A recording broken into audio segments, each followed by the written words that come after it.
আজকে সরস্বতী পুজো, কিন্তু আমার ব্লগটা আজকে স্টার্ট করব গতকাল থেকে। গতকাল দিনটা শুরু হয়েছিল এক গ্লাস আখের রস খেয়ে।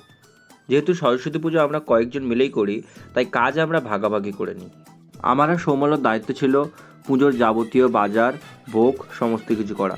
তাই দুজনেই সকাল সকাল বাইক নিয়ে বের হয়ে গেছিলাম বাগানের দিকে।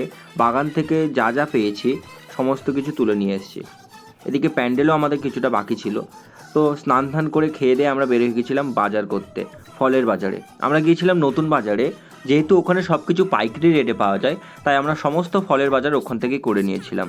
আমাদের সমস্ত কিছু আয়োজন ঠিকঠাক থাকলেও ঠাকুরমশাই 8:30টায় সময় দিয়ে এসেছিলেন 12টায়। যাই হোক, অঞ্জলি দেওয়ার পরে আমাদের মেন কাজটা হচ্ছে এবার ঘুরতে যাওয়া।